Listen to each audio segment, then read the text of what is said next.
Ciao a tutti, bentornati sul mio canale, benvenuti in questo nuovo video, in questa nuova NDE. E come tutte le ultime NDE, è un NDE che ci apre a nuove cose e come tutte le NDE è una delle NDE verificate, di cui però non si può dare, come quasi tutte le NDE, a causa della privacy non si può dare riscontro dal punto di vista medico, non possiamo pubblicare ovviamente le informazioni mediche. Però dobbiamo sempre capire che il trascendente funziona in maniera appunto che trascende dalle nostre leggi fisiche, dalle leggi del mondo fisico.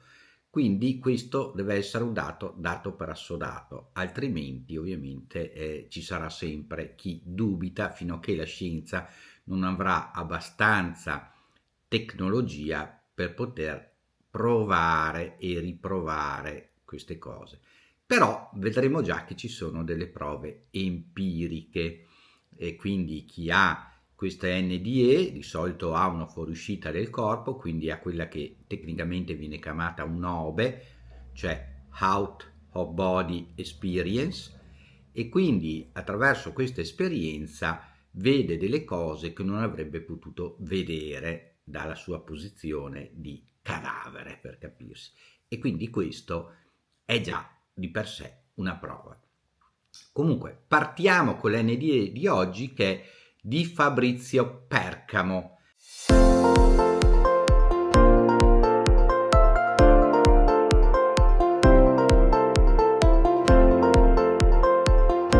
Allora, Fabrizio Percamo è un nome, non è il suo nome originale. Ha chiesto la privacy sul nome, il suo nome comincia per F, però non è Fabrizio, forse è Federico, non lo sapremo mai. Allora, questo è un caso di questo signore che è successo quando lui aveva 15 anni, nel 1969. Era la sera di Natale, la vigilia di Natale. Fabrizio era nato da una famiglia mediamente cattolica, come tutte le famiglie o quasi tutte le famiglie italiane dell'epoca, e tradizionalista. Quindi dopo la cena della vigilia si metteva il bambinello nel presepe, compito che spettava in questo caso alla sorellina di Fabrizio, che era la più piccola della famiglia. Fabrizio quindi era a tavola seduto mentre la sorellina cantava Tu scendi dalle stelle. Improvvisamente si sentì male, sentì un malore, si sentì come paralizzare, non riusciva a muoversi, paralizzato, e cercò di allarmare gli altri astanti che erano tutti concentrati sulla sorellina che cantava, e quindi con uno sforzo immenso batté un gomito sul tavolo, ma nessuno si accorse di questo segno. E improvvisamente Fabrizio si sentì gelare, sentì il gelo che saliva dalle gambe e piano piano gli arrivava a tutto il resto del corpo. In quel momento pensò: sto morendo. Questo è il gelo della morte. Come ebbe capito questo e il gelo lo prese tutto, ebbe la visione della sua vita che scorreva, rivide tutta la sua vita dalla nascita fino a quel momento e soffriva del fatto che vedeva il dolore, cioè viveva allo stesso momento il proprio punto di vista, il punto di vista di chi gli era girato intorno durante la sua vita, quindi ne percepiva il dolore, il piacere, la gioia, e capì di quanto aveva fatto male senza volerlo fare, perché capiva che erano state date delle occasioni di fare del bene ed evolversi spiritualmente, e che lui, come molti di noi, aveva sprecato per omissione, cioè oh, ma c'ho fretta, devo andare a lavorare, c'ho questa cosa da fare, ma ci penserà qualcun altro. Sapete quante scuse noi ci diamo. Terminata questa visione si sentì risucchiare fuori dal corpo, quindi ebbe un ove, la sua parte cosciente, il suo spirito, la sua anima fu sparata fuori dal corpo. Mentre era fuori dal corpo si posizionò sopra, vicino al soffitto, e vide il suo corpo steso per terra, cioè proprio il corpo si era accasciato prima sul tavolo, poi era caduto per terra. Allora in quel mentre ovviamente i familiari si accorsero che stava male e quindi cercarono di soccorrerlo, e c'era tutto un subbuglio. Provarono a scuoterlo, a muoverlo, a vedere se reagiva, ma Fabrizio non reagiva.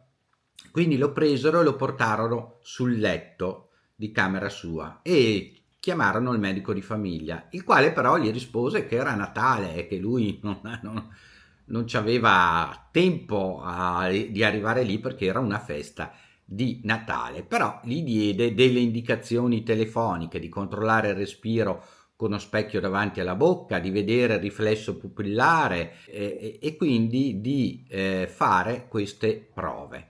Ma nulla risultava, non c'era più respiro, né ascoltandolo né pongendo uno specchio davanti alla bocca, non c'era stimolo, non c'era reazione, non c'era stimolo pupillare, e quindi il dottore gli disse: è inutile che io venga, è morto, se proprio volete fare qualcosa chiamate un'ambulanza e portatelo in ospedale. I familiari non si dettero però per vinti, cominciarono a chiamare tutti, ognuno un medico che conosceva. A un certo punto un medico lì vicino, che non abitava molto distante, accettò e corse a casa loro per controllare come stava Fabrizio. Ormai era passato del tempo, ora che il medico arrivò a causa della neve e del ghiaccio erano passate circa 2 ore. Erano già comparsi i primi segni di necrosi, le unghie delle mani e dei piedi si erano annerite, e il dottore che lo auscultò e lo controllò disse che non c'era più niente da fare, e quindi si accinse a scrivere il certificato di morte affinché poi i genitori potessero chiamare le pompe funebri per insomma almeno sistemarlo, e già tutti si disperavano nella stanza. A un certo punto, mentre il dottore stava consegnando il certificato di morte ai genitori, Fabrizio aprì gli occhi. Era tornato perfettamente normale e sano. Nel frattempo ci spiega cosa ha visto. Ha visto i propri familiari nella stanza da pranzo, appunto, che si dannavano per cercare di rianimarlo. A un certo punto si sentì salire, quindi oltrepassò la casa e entrò in un ambiente che non riconobbe. La prima cosa che vide furono i suoi parenti defunti, i suoi cari defunti, che gli venivano incontro e gli sorridevano e gli davano il benvenuto. Poi si sentì risucchiare più in alto, quindi non riuscì neanche voleva parlare con loro, eccetera, ma si sentì risucchiare più in alto e cominciò a vedere una luce lontana che si espandeva sempre di più, però capì che non era tanto la luce che si espandeva, ma la sua coscienza, quindi che lui prendeva sempre più capacità di coscienza. E poi a un certo punto sentiva che questa luce a cui lui si avvicinava era amore, amore incondizionato, era conoscenza, era sapienza, e si sentiva così bene. Però a un certo punto l'ascesa, la salita verso questa luce che lui già, lui già ambiva, che lui già sentiva, si arrestò di colpo e capì che forse se fosse andato oltre non ci sarebbe più stato modo di tornare indietro. La luce telepaticamente, o così almeno a lui sembra, gli parlò, ma non gli parlò solo, gli diede tutta una serie di informazioni, tra le quali che lui sarebbe dovuto morire proprio adesso. Però, visto che era un ragazzino giovane di 15 anni, se avesse portato a compimento alcuni incarichi, avrebbe potuto tornare indietro se lo avesse desiderato, altrimenti avrebbe continuato il suo viaggio verso l'aldilà. Fabrizio non voleva andarsene, però pensò per un attimo ai suoi genitori, ai suoi familiari che li aveva visti tutti angosciati che si davano da fare per cercare di rianimarlo, e in effetti un pochino si sentì dispiaciuto e quindi decise di tornare. Quindi ebbe le indicazioni di quello che doveva fare e improvvisamente si ritrovò nel suo corpo e aprì gli occhi. E questo è quello che ci racconta Fabrizio.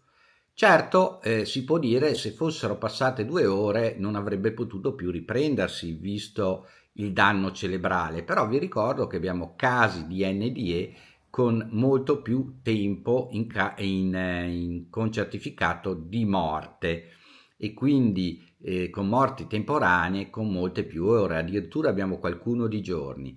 Questo è sempre per capire come il mondo trascendente opera e può operare anche nel mondo fisico, quindi deviando le regole del mondo fisico. Altrimenti, scientificamente, queste morti prolungate, sebbene temporanee, non sarebbero spiegabili, o almeno per il momento non sono spiegabili. Cosa avrà detto la luce? Quali erano gli incarichi che Fabrizio doveva portare avanti una volta tornato sulla Terra? Questo non c'è dato sapere. Fabrizio ha detto che non poteva dircelo. Bene, iscrivetevi al canale, mettete il like, condividete il video sui vostri social, diffondete la novella che dopo la morte fisica si continua a vivere. Ci vediamo in un prossimo video. Ciao a tutti da Ermanno. Ciao!